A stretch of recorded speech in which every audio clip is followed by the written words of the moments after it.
Yes, right now forget about the course you studied, but right now we are looking at what you really want. Do you understand where I'm going from? So it's all about what you really want to do. Now, whenever I talk to people on the topic of passion, I always give them this scenario, and I'm going to give that same scenario to you. Do you have your pen and paper with you, notepad, anything to write? Okay, good. So the first thing I always tell people is this: is that um, your dream job or something you really want to be, you really want to go into something that you're passionate about. You should always ask yourself, if you had all the money, right? You had all the money you can ever think about. Just imagine yourself like you are Bill Gates right now, right? You have all the money you think about, even at this your age, right? You have all the money you think you think you have, and you can do anything you want. You have all the options you have, right? If you wake up the following morning, what is that one thing you're going to do? Like if you had all the money, you had all the riches, you can do anything you want, right? That's a scenario. What would you do?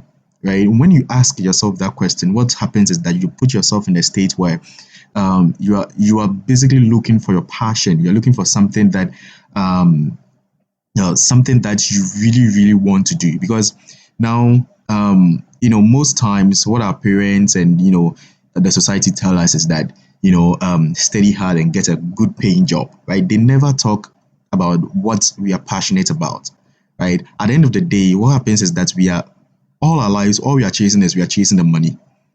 We are always chasing, what will give me the best job, what will give me the best, income, what will give me the easiest route to get my dream house, my dream car, and all that stuff. Which all those stuffs are good because I do believe making money is actually good.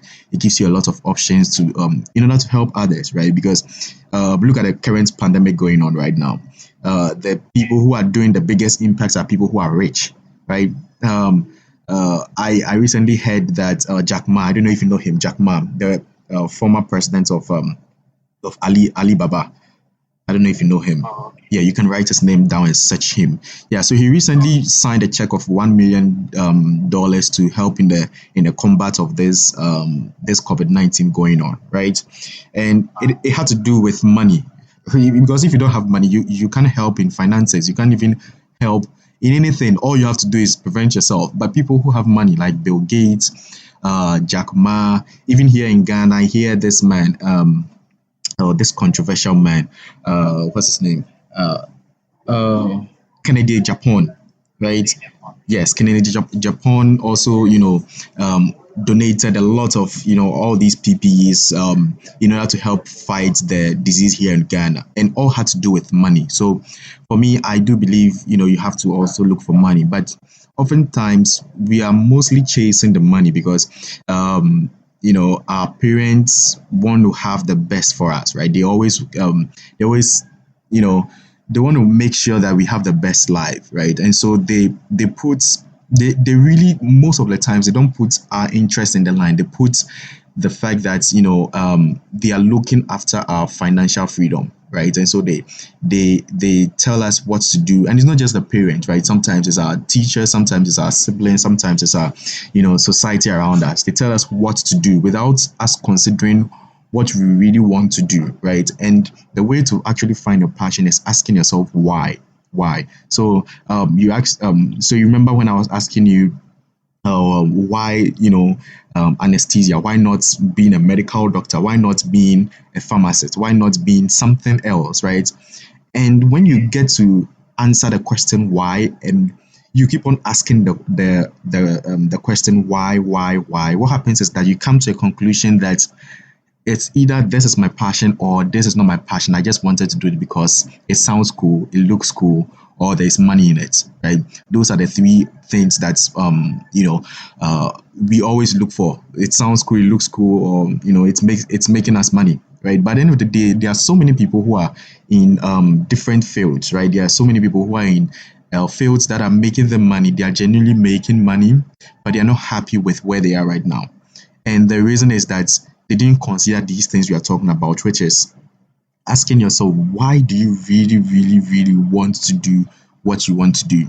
Okay, when you're able to answer that question right to the deep down part of yourself, what happens is that you are telling yourself that, you know what, this is something I really want to do for life. And then whatever circumstance, you come across in life, you are still able to get to that goal because this is something you're passionate about. Okay, so but oftentimes we talk about passion, passion, passion, which is cool. Passion is cool, but I personally I don't think it's enough because aside from passion, you have to look at the profitability of it. Because think about it. Right now, let's say I'm passionate about helping orphans. Okay, now I need to make some sort of money so I can help orphans, right? I need to make money. I need to raise cash. I need to raise some funds so that I can be able to do that. So passion alone isn't enough, but you have to look for something that is profitable as well.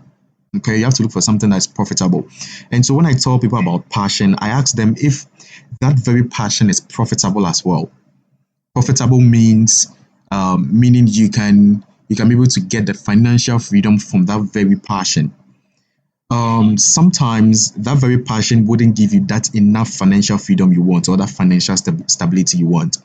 And so, what I tell people is that if that very passion isn't giving you that profitability, then you have to look for something else that would feed you your profitability, that would feed you your financial stability, and that you can couple it with your passion and then still chase what you really want to do. Because at the end of the day, it's our passion we are chasing, not the money.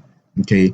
But we also need that financial freedom in order to do that passionate thing that we are looking to do. Okay. So with my example, I'm passionate about helping orphans and making sure that they have enough food, they have enough clothes and all that stuff, right? But at the same time, I realized that that passion isn't profitable. There's no way I can make money from that very passion. Do you get it? And so I asked myself, what can I do in order to get to the point where I can help, fuel that very passion I have, right?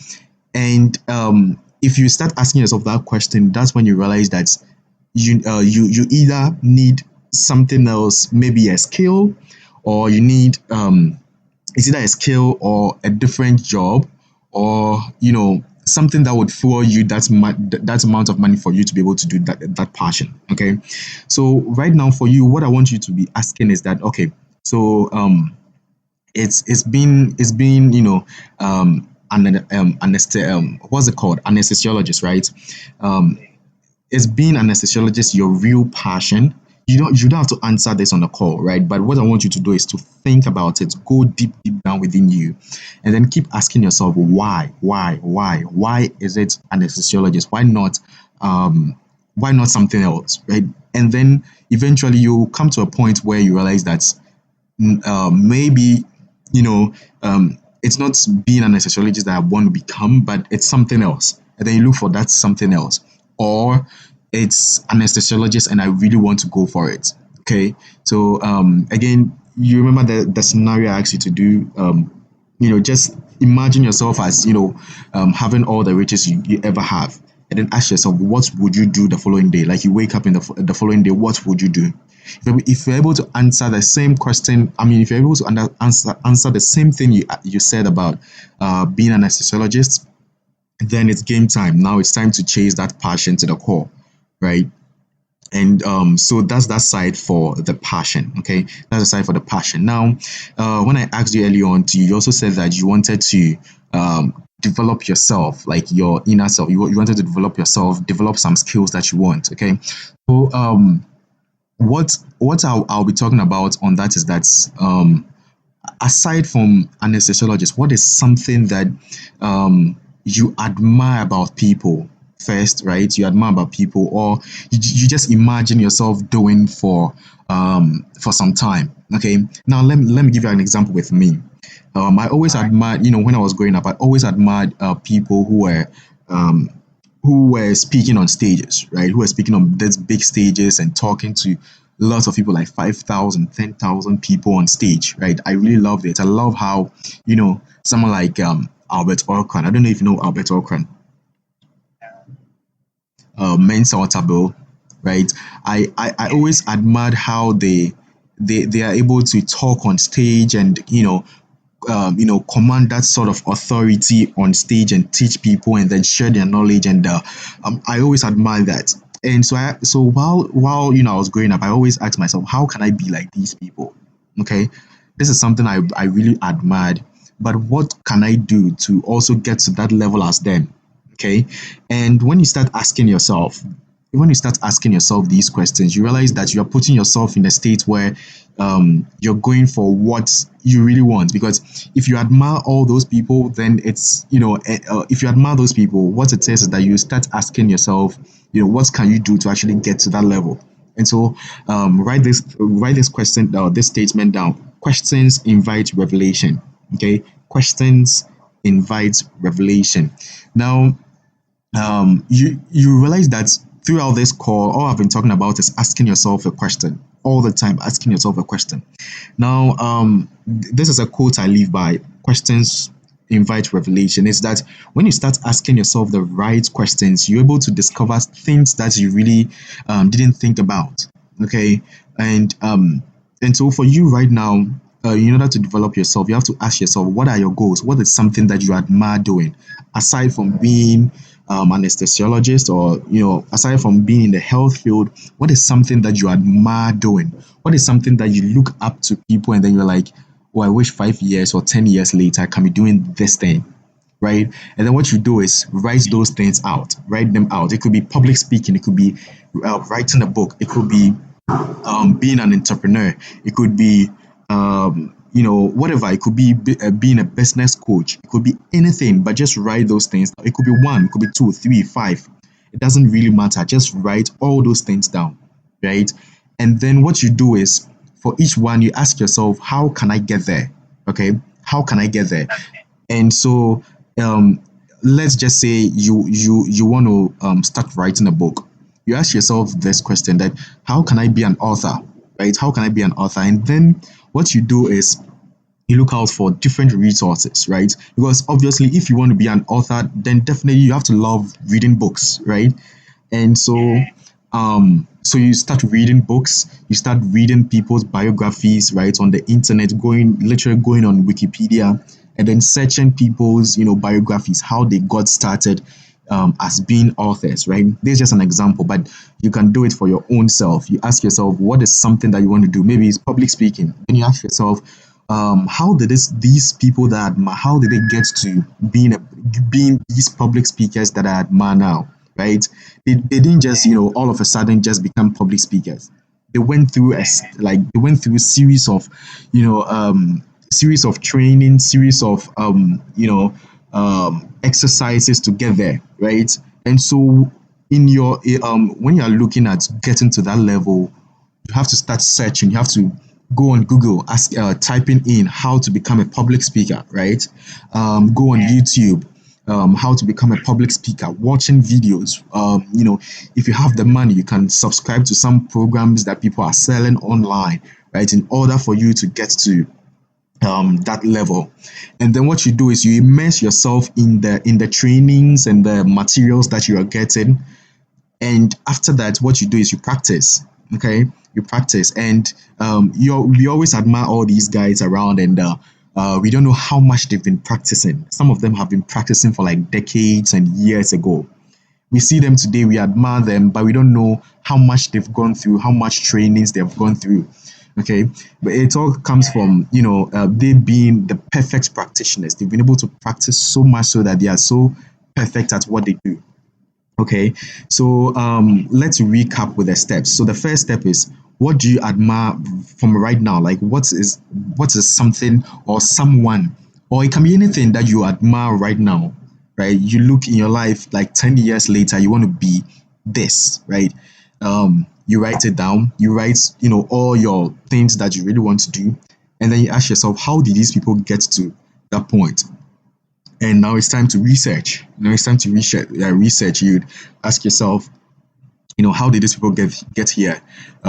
Literally, we have the internet. Nowadays, people use the internet for just watching funny stuff, going on, watching people's statuses, and then just engaging with anything that's funny, right? And even right now in the current situation right now, it's all about COVID-19, COVID-19, COVID-19, which for me, I don't have any problem with it, but this thing eventually is going to end.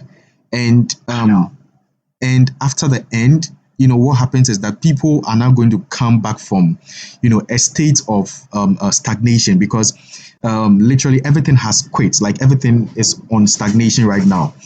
People who were chasing their dreams, people who had their yearly goals for this year, all of them are mute about it, and they are worrying, and all they do is think about this pandemic going on, right? But the biggest people who are going to be springboarding into success are the people who are taking this opportunity right now, because mind you, if this pandemic wasn't around, right, there was no way you would be home now, right? You'd have been in school studying, and there's no way, probably the chances of you talking to me would be very minimal, right? Because you'd be so busy studying, right?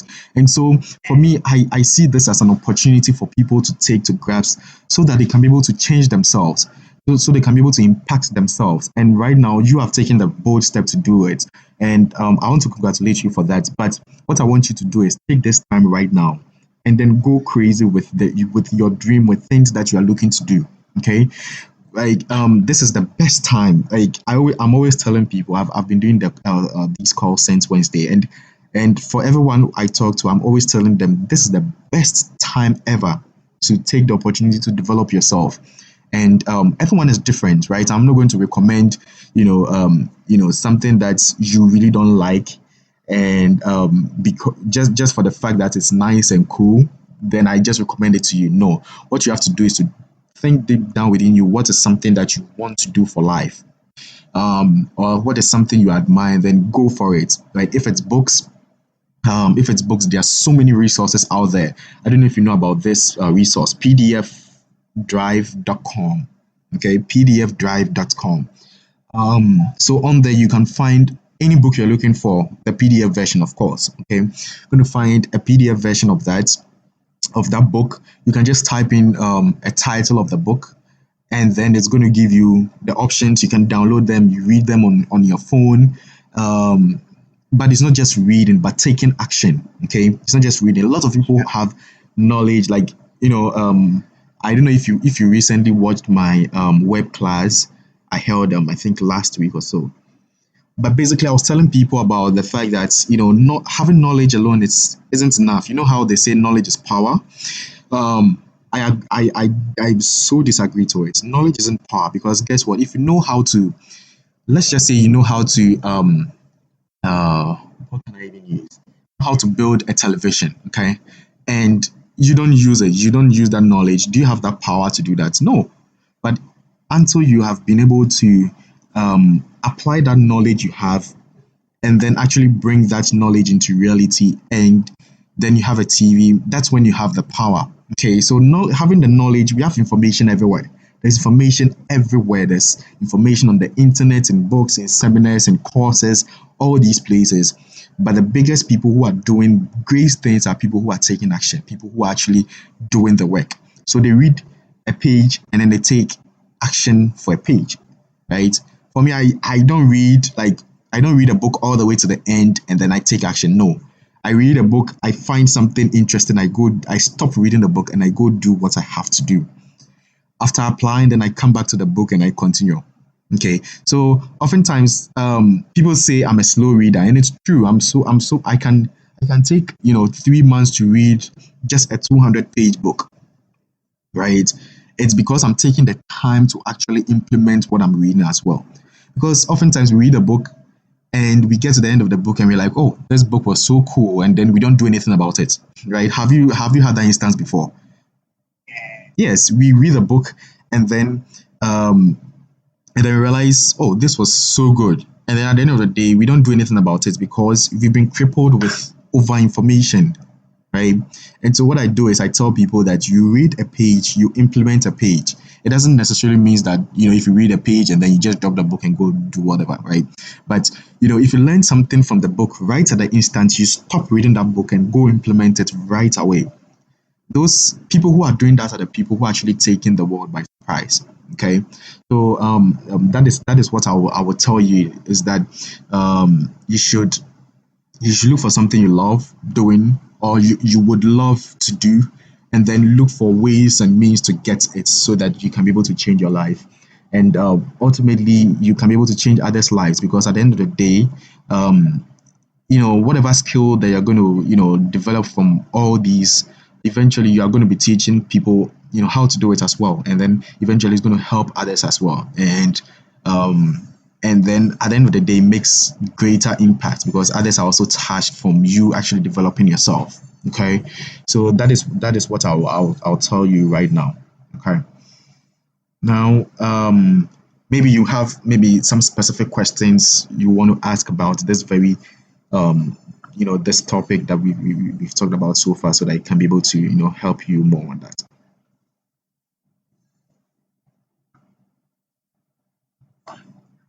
I think you know, now Yes. um, we say personal development. Mm-hmm. That that also entail um, uh, things of relationship and trying to know much about marriage. Yeah. So for me, personal development, I have it into three or four dimensions. So I have my financial development. Okay, I have my financial development, and then I have my emotional and relationship development. Okay, and I have my professional development. Okay, now my right now, well, for me, I'm a medical doctor in training. Okay, so that's my professional side of it. Okay, so everything that has to do with being a medical doctor, everything that has to do with taking care of my patients, learning and then absorbing all the information I can to take care of my patients. That is on the professional level. And on the professional level, I can develop myself by, going to school to do my post graduate program, maybe furthering further in the line of medicine, and then doing something else. Right? Furthering more in that aspect of life. Okay, so that's my professional side. Now I come to my financial side, and sometimes for some people there is an overlap between their professional side and their financial side. Okay, because at the end of the day, your profession is what actually gives you money. Okay, but sometimes some people don't have that flexibility, in a sense that his or her profession isn't giving him so much more, right? And so what he or she would like to do is to also develop an independent financial side of his life, which is that is why some people, like for example in my case, honestly, being a doctor, what I've come to find out is that it's not enough for my financial, for me to have that financial freedom that I want, because aside from the income that comes with it, right? There are other things that I want to do that just having money from being a doctor isn't enough for me, and so because of that, I have to develop my financial self, separately. That is why I do. That's why I have a business. That's why I help others, with knowledge for them to pay me, so I can be able to develop my financial side as well. Okay, so do you understand where I'm coming from? So for some people, their profession would suffice, because maybe their profession, maybe they are being paid X amount of money and it's enough for them. And so because of that, it just automatically caters for the financial side as well. But I don't think it's enough, because now, mind you, you are working, let's say you are working a corporate job, right? And then you are being paid 2,000 cedis right now. Okay. You are being paid 2,000 or 3,000 cedis. Now, what will happen is that eventually you are going to be married, right? You are going to be marrying. You're going to be renting, or you are going to build your own house. you're going to be giving birth, right? You're going to be having a family. Your expenses are going to be increasing, but guess what?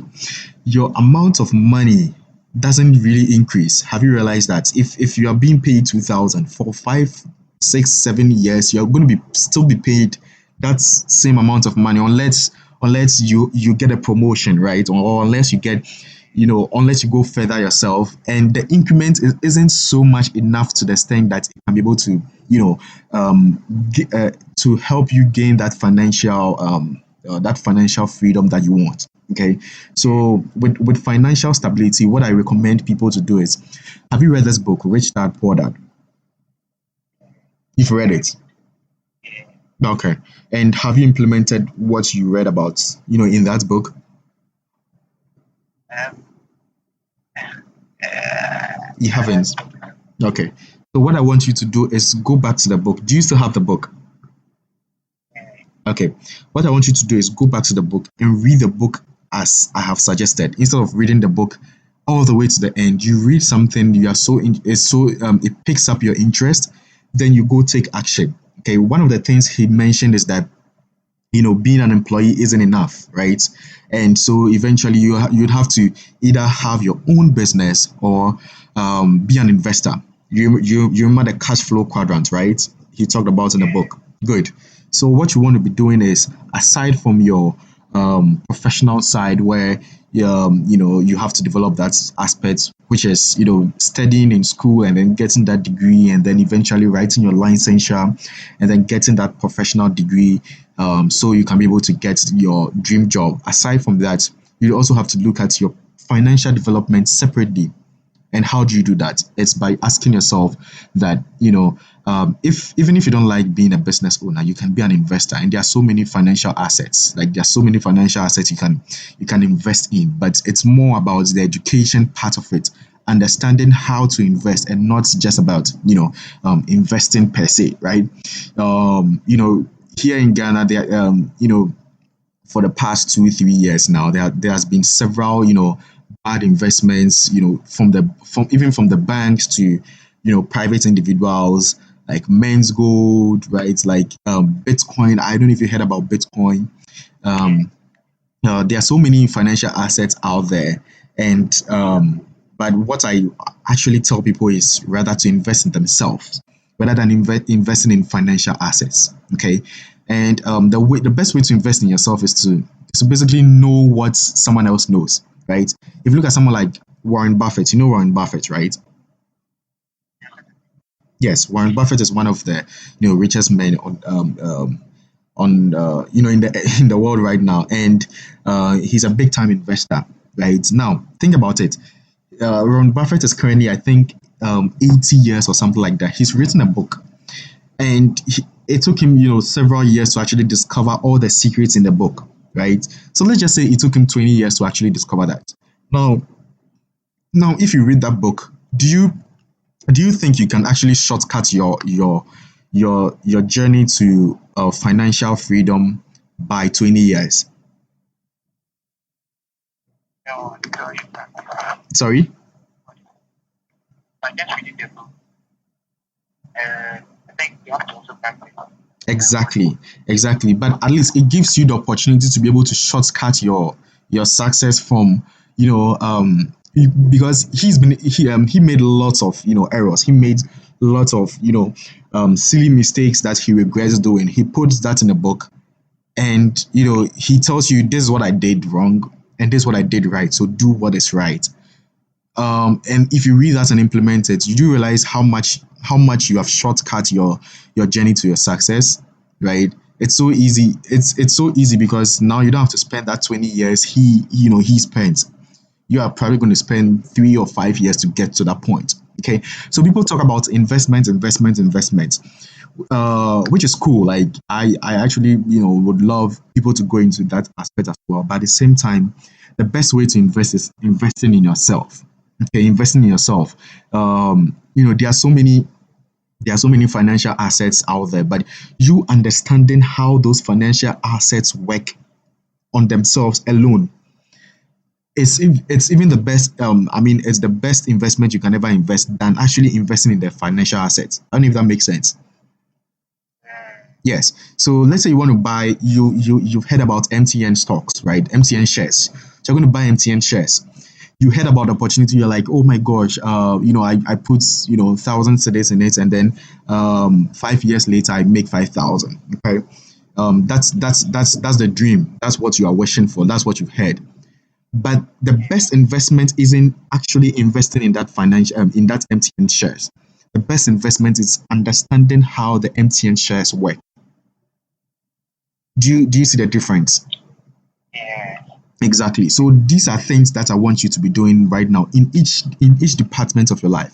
So for professional side, you look for how the your goal, your big goal. Okay. I'll talk to you about how to set proper goals, and if you want to, I'll give you a course on how to actually write down your goals so that you can be able to accomplish them really faster. Okay. Just remind me just in case I forget. So for your professional side, you set up your goal. For your financial side, you set up your goal, and then for relationship side too, you would set up your goals as well. Because most people, they think just the money is enough, but sometimes, not even sometimes. The way we've been created as humans, we've been created to also seek some form of emotional support. Okay, and most times people neglect that because they are chasing the money, they are chasing the career, and they forget that aspect. Okay, so these are the different aspects that I look for. Now, for each of the aspects, I have my goals in there. Okay, I have my goals, I have my big goals, I have my small goals, and then I have a process in which I'm looking to get to that big goal. Okay, so let's talk about goals now. But I hope you've written down the professional development, financial development, and then the relationship development. Written that down, right? Okay. So those are the three major things that you have to be looking at developing, and all those things encompass the personal development. Okay, all those things encompass the personal development. So let's go into how to set your goals. Okay, so now this is how normal people set their goals, and that's why they don't get they don't get to actually achieve them. So this is how they do it. So they wait until a perfect time, which is normally people draw out their goals on 31st December, right? Yeah. Or 1st January. They set up their goals, and then they start oh, this year I'm going to do this year I'm going to do X, Y, and Z. They have a long list of goals, and they're excited about the year. And then 3 months in the year, what typically happens? Exactly, they forget about it, or they lose that momentum, they lose that passion to get to that goal. Now, this is why it happens. Okay, now um our brain is built in such that it doesn't like complexity. Our brain doesn't like complexity. Okay, it doesn't like having lots of things to deal with. Okay, our brain is a simple brain. Okay, it likes to deal with things on a simple level. Okay, and so if you are able to deduce your goals in such that they are so simple that you can work on them every single day, you tend to really achieve them. What do I mean by that? Now, someone says that by the end of the before the end of the year, or they write their new year goals, and then before the year and one of it is that before the year ends, I will build or I will buy a land, right? Now, how much does a land cost? It costs, let's say, depending on the area and depending on all other logistics, it typically costs between 7,000 to, let's say, 20,000, okay, for a plot of land. So that is the person's goal. Now, to the brain, that is a huge goal. Like, if currently you are making whatever, let's say you're making 800 cedis a month, okay, and your goal is to buy a land before the end of the year, do you think your brain will be able to fathom how much you have to work in order to get to that goal? Your brain will definitely lose that interest because it's too big to accomplish. Okay, so what it is that you have to drill down your goal. And so this is what I do. I have what we call a 10-year plan goal, right? A 10-year goal. And the 10-year goal is this. The 10-year goal is my biggest goal. The goal that, I think about it and, I feel something in my stomach, right? It's so huge that you are scared, right? That is the kind of goal I set for my 10-year goal. Okay. So, like for example, a 10-year goal could be that you want to have like 7 mansions. This is just an example, okay? So you think about it right now, like you are even scared because how are you going to even get to that point to get to 7 mansions, right? It's so big of a goal, okay? And if you set that kind of goal, trust me, in the next 2 months you forget about that goal. Okay, so what you do is you drill down from 10-year plan to 5-year plan. Okay, and the 5-year plan, it's still the same goal you're looking at, just that it's drilled down in a way that you can be able to still accomplish the 10-year goal. So at 10-year goal, your goal is by in 10 years or whatever, 20 years, whatever for you, um, it's seven mansions, right? What do you have to do to get to 7 mansions? You have to get 1 mansion before you get to 7 mansions, right? Exactly. And so your 5-year goal could be that my 5-year goal is I have at least 1 or 2 mansions. Okay. And then the next goal is you drill down to a 2-year goal or a 1-year goal. So your 1-year goal is, you know what, before I get to the 2-year mansion, I mean, before I get to the 5-year goal, which is having 2 mansions, I need to even have the land in the first place, right? Yes. And then, so that will be your year goal. Your year goal is I have to get a land. And then from a year goal or 2-year goal, you come to a 6-month goal. And the 6-month goal is this. You drill down and ask yourself, how much do I have to earn? Or how much do I have to make? Or how much do I have to, what do I have to do in order to get to buy a plot of land or 2 plots of land or whatever amount of plots that will get me 2 years, 2 mansions. Okay. And then you drill it that way, and then you go all the way from 6 months, and you go to 1 month, and then you go to your daily goals. Okay, so you see how we went from 10-year goal all the way to daily goals. Now, let's just say when you did all the calculations and everything, your daily goal is to save whatever, let's say 20 cedis, right? And at the end of the day, if you do all that for 10 years, you're actually going to get to your goal. Let's just say that's what happens. You see how easy it is to save 20 cedis than to think you are going to build a mansion.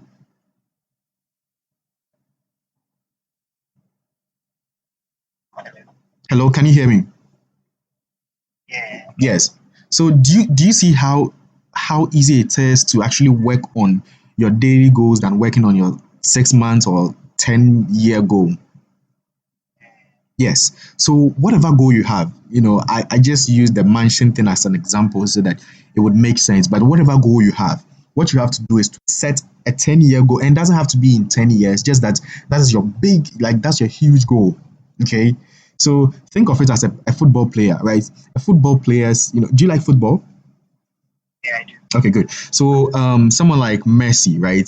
Messi, are you a Messi fan or a Ronaldo fan? Messi fan, good. So um when Messi was growing up, he always idealized, the fact that he wants to win the World Cup, right? That's his big goal. That's something that he always wants to get. But before he gets to the World Cup, at least he has to get out of the what's it called? Um, the divisions they play. He was in an academy, right? He was in a football academy. Before I joined, yeah. Yes. So in the he first has to get out of the academy first in order to enable him get to the World Cup goal, even in the first place, right? But before that, he has to actually be practicing every single day in order to at least get him so skillful enough to graduate from that academy into Barca, right? And then after Barca, it gets him the privilege to actually contest for, being an Argentina, national player. And then he gets the privilege, eventually to contest for the World Cup. Okay, so that is how it works. You have to think as someone who has a football career. What's your big goal? Your World Cup goal. I call it the World Cup goal. Okay, your World Cup goal. That's your big goal. So how many years do you think you can accomplish that? It can be 20, it can be 30, it can be, I always use 10 as an example, but it can be anything. It's so relational to, whoever you're talking to, but you have to set it for yourself. But make sure that goal is so big that, it scares the crap out of you. You think about it and you're like, ish, can I actually do this? Right? That's the kind of goal you want to be setting. You don't want to be setting a goal that you can easily accomplish. No. You set huge goals. Okay. And then afterwards, you drill down and ask yourself, what do I have to do to get to that World Cup goal? And so before you get to World Cup, at least you would have to be winning some local, caps, right? You have to be winning some caps along the way before getting to the World Cup. Like in Messi's case, you have to win the Champions League, right? You have to win La Liga in order to get to that level. Okay. Yes. And so you ask yourself, what do I have to do to get to my La Liga or Champions League goal? Okay. And then you drill down and ask yourself, how do I get to that Champions League goal? What do I have to do? So you drill down all the way to a point where you have to be working on your goal every single day. Okay, every single day. So, for example, you want to write 10 books in 10 years. Good. So for each year, you are supposed to be writing a book. So you drill down to, on a daily basis, I have to be writing, a page of my book. And doing something on a daily basis, so easy to do, than thinking you are going to write 10 books in 1 year. Do you see it? And so that is my way of setting proper goals. Okay, because most people don't do it this way, and so because of that, they get crippled down. They even, like, in 2-3 months they just drop it because it's too big. They can't even work on it. Okay, but if you can do it, you can drill it down all the way to daily goals. It's so easy to do. On doing every single day, cultivating daily habits in order to get to that goal. It's so easy to do. Okay, so I hope this was helpful to actually get you started on how to set up your goals and how to chase your goals every single day. Was it helpful? Yeah. Very, very helpful. Yeah. Like, I was liking it. Yeah. How to get things done and then take time goes to the daily goal. I think I'm how to wait my time.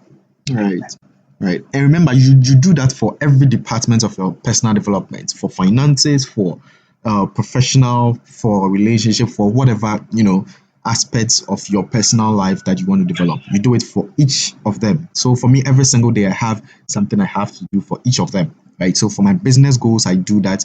For I tally my business goals with my financial goals, right? And so I look at it every single day. I ask myself, what can I do in order to get to that level? And I keep on doing and doing and doing it. Okay. And then I look at my professional side as well. I do same. I look at my relationship side and I also do same. Okay. So it shouldn't be just one aspect of your life. It can go across, whatever goal you set for yourself, whatever department of your life that you're looking to, better. Okay. Yes. And yeah, so I guess I don't know if you have any further questions that you want us to talk about, so that we'll go from there. No, just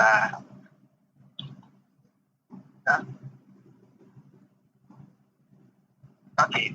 Let me ask this. Um, is it advisable to add relationship goals to professional development goals and financial development goals? What do you mean by that? Like, as in adding it to?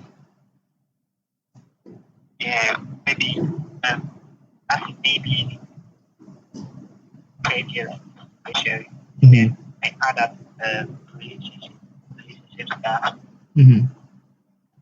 to my agenda. Okay. So for me, what I do personally is that I separate them, right? I separate, what I have to do on my, relationship side is different from what I have to do for my financial side.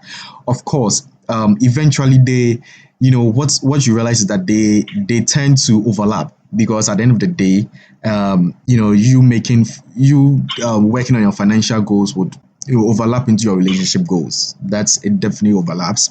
But for me, I deal with them separately so that I know, a specific goal I have is this, right?